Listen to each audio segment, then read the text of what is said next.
যারা বলেছিলেন আমরা পালাই না, তারা জানি না এখন কিভাবে কোথায় গেলেন।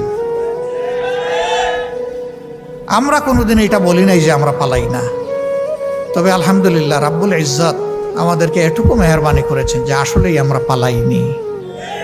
আমরা ফাঁসির রশি গলায় নিয়েছি, কিন্তু দেশ থেকে পালাইনি।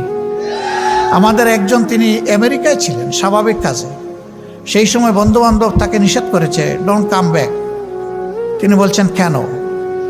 বলেছে যে আপনাকে ওই রকমই পারসিকিউট করা হবে, অবিচার করা হবে, যেমনটা অবিচার করা হচ্ছে আপনার সিনিয়র লিডারদের সাথে। তিনি বলছেন সিনিয়র লিডাররা যদি আল্লাহর জন্য ধৈর্য ধরে সহ্য করে থাকতে পারেন, আমিও পারবো, আমি আসছি।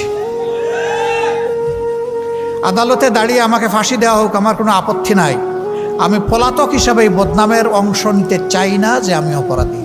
আমি আদালতে দাঁড়িয়ে বলবো আমি নিরপরাধ। মীর কাসেম আলী সেইটাই করেছিলেন। তিনি তো না আসলে পারতেন ভাই, কেউ তারে বলতো না যে উনি পালিয়ে গেছেন, কারণ তার বিরুদ্ধে কোনো ওয়ারেন্ট, কোনো মামলা ছিল না। তিনি এসেছেন তার নৈতিক দায়বোধের জায়গা থেকে, তার দেশকে ভালোবাসেন। এই জন্য তিনি বলেছেন যে দেশে আল্লাহ আমাকে পয়দা করেছেন, আমার মত যেন সেই দেশে হয়। সম্মানিত ভাইয়েরা, গেল তাদের ছাপ্পার, এখন কি হবে? এখন কি এগুলোই চলবে? আগামীতেও কি একটা দুর্নীতিবাজ সরকার এসে আমাদের সব লন্ডভন্ড করে দেবে? আগামীতেও সন্ত্রাসীরা এসে আমাদের উপর আবার ছড়ি ঘুরাবে?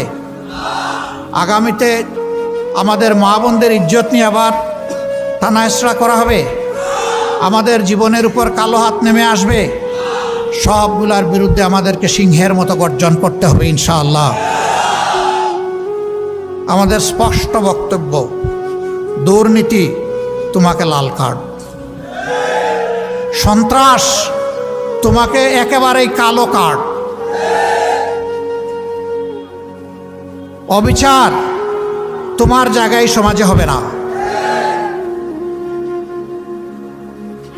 একটা দুর্নীতিমুক্ত, সামাজিক সুবিচারে পরিপূর্ণ, একটা ভারসাম্যপূর্ণ অর্থনীতির দেশ হিসাবে